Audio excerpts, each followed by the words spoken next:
Please subscribe, like and share to make me happy.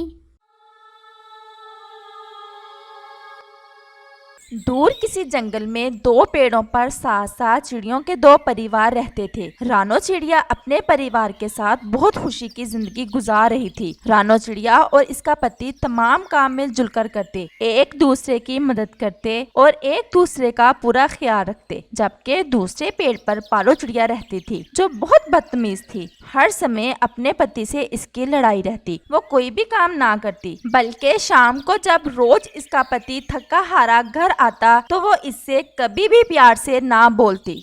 मैंने तुमसे सुबह कहा था कि घोंसले की मरम्मत के लिए घास लाना है। मैं सुबह से गया हुआ था दाना लेने और तुम सारा दिन इधर ही मौज मस्ती करती रही। ये ना कर सकी कि थोड़ा घास ही ले आती। हाँ, मैं तो हर समय फारग ही रहती हूँ और तुम जो सारा दिन काम करते हो ना, मुझे सब पता है। पर कोई कृपा दृष्टि नहीं है तुम्हारी जो दाना ला कर देते हो। सब पापा पक्षी ऐसा ही करते हैं। मैंने बात कृपा दृष्टि की कब की? मैं तो कह रहा था कि तुम थोड़ी बहुत मेरी मदद करवा दिया करो। मैं अकेला थक जाता हूँ। तुम्हें पता है बारिश के दिन आने वाले हैं। तमाम मम्मा पक्षी अपने घोंसलों को महफूज कर रही हैं और तुम्हें भी चाहिए कि इनसे कुछ सीखो। लेकिन पारो कोई भी बात सुनने को तैयार नहीं थी। पारो, मैं जा रहा हूँ जंगल की दूसरी तरफ। शाम को लेट ही आऊंगा। अगर हो सके तो रानो के साथ जाकर सूखा घास ले आना। तुम अपना काम करो, मुझे ज्यादा भाषण देने की जरूरत नहीं है तुम्हें। और पापा चिड़िया जंगल की दूसरी दिशा में दाने की तलाश में चला जाता है।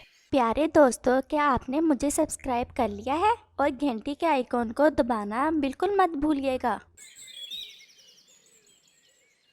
पारो, हम जा रहे हैं सूखे तिनके लेने के लिए। बारिश आने वाली है, क्या तुम नहीं जाओगी? तुम्हें किसने कहा मुझे साथ लेकर जाने का? यकीनन मेरे पति ने ही कहा होगा। वो तो है ही पागल, हर समय मेरे पीछे पड़ा रहता है। पारो, शर्म करो। हमारे पति सारा दिन दाना ढूंढते हैं हमारे लिए और हमें हर सुख देते हैं, और तुम ऐसा कह रही हो? तुम जा सकती हो, फजूल में मेरा दिमाग ना खाओ। और रानो शर्मिंदा होकर सूखा घास लेने पहाड़ों की तरफ चली जाती है। और पारो की दोस्ती उल्लुओं के परिवार से थी। वो सीधी उनके पास जाती है।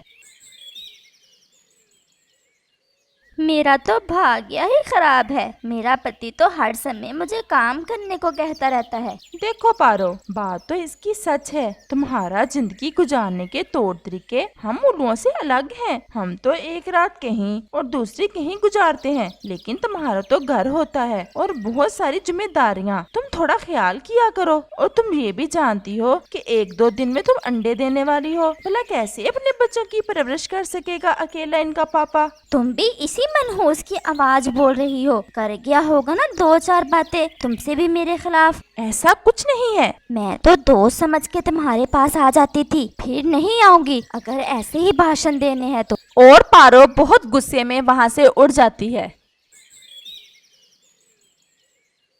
आ गए हो? क्या क्या कहते रहे हो रानो से और उल्लू रानी से मेरे खिलाफ? बेवकूफ, मुझे थोड़ा सांस तो ले लेने दो। मैं सुबह से गया हुआ था और अब लौटा हूँ थका हुआ। कुछ शर्म कर लो। तुम शर्म करो, मैं क्यों शर्म करूं?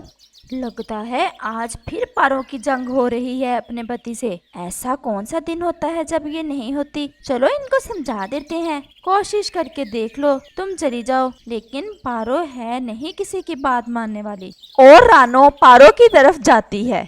मैं यहाँ भी जाती हूँ। हर जगह तुमने मुझे आलसी मशहूर करके रखा है। आज ये फैसला होकर रहेगा, या तुम इस घोंसले में रहोगे या मैं। एक दिन भी दाना लाकर खाना पड़ा ना तो नानी याद आ जाएगी तुम्हें। क्यों लड़ रहे हो? आप ही चुप कर जाओ।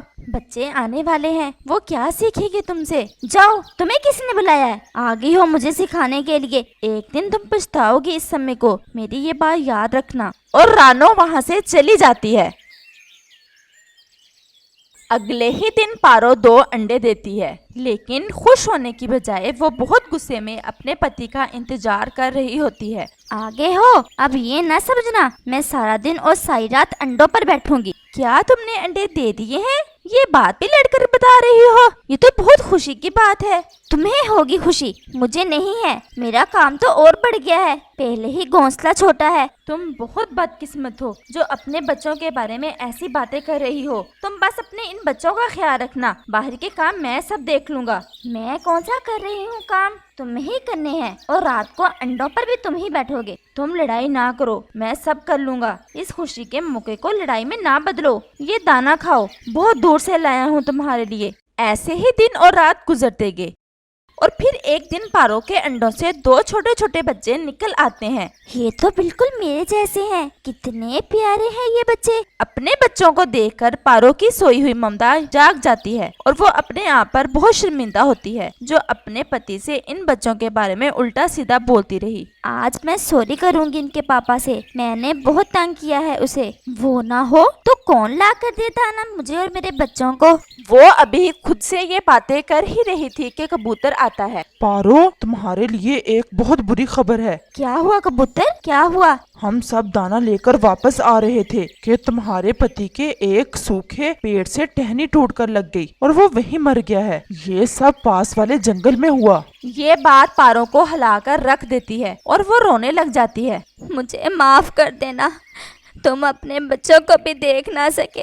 कैसे दिन और रात एक किया तुमने इस घोंसले की खातिर, अपने परिवार के लिए तुमने इतनी मेहनत की, लेकिन मैंने कभी भी तुम्हारी इज्जत ना की।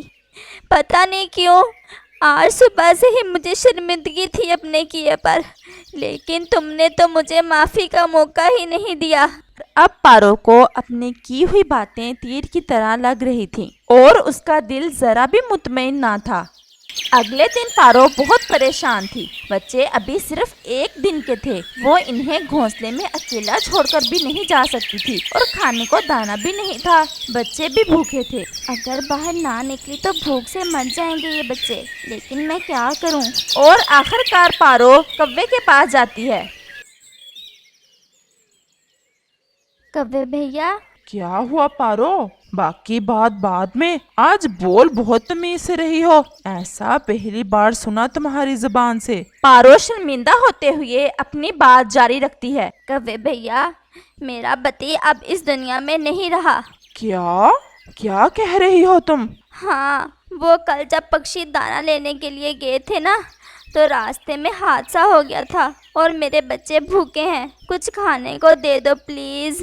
बात तो सच है, तुम्हारा हक है हम पर। तुम हमारी पड़ोसन हो, लेकिन अगर तुम्हारे बच्चों का फिक्र ना होता तो तुम्हें कोई भी पक्षी कुछ खाने को ना देता। ये 2 दाने हैं, ले जाओ। और पारो 2 दाने लेकर शर्मिंदगी के साथ वापस लौट जाती है। आज की शाम पारो के लिए बहुत गर्व की थी। इसे किसी का इंतजार नहीं था। कोई भी इसके लिए दाना लेकर नहीं आने वाला था और वो कभी अपने आप को कोसती, कभी रोती और कभी अपने बच्चों की तरफ देखकर दुखी हो जाती। हम भी बहुत दुखी हैं इनकी पापा की खबर सुनकर। रानो को देखकर पारो जोर जोर से रोने लगती है। रानो, मैं बहुत गलती पर थी। मैंने भी इसका साथ नहीं दिया, हर समय इसकी बेइज्जती की, लेकिन अब मुझे मालूम हुआ कि एक दिन भी गुजारना कितना मुश्किल है। इनका पापा बहुत अच्छा था, बस मैं ही ना समझ सकी। पारो, अब समय हाथ से निकल गया है, अब पछताने का कोई फायदा नहीं। बस तुम अपने बच्चों की फिक्र करना। और रानो चली जाती है और शायद पारो अपने परिस्थिति से मुकाबला तो कर ले, लेकिन अपने अंतर आत्मा की आवाज का सामना कभी भी नहीं कर पाएगी। हमें इस कहानी से ये सीख मिलती है कि अपने परिवार की कदर करो, क्योंकि जिंदगी की खुशियाँ तब तक ही हैं जब तक तुम्हारा परिवार है।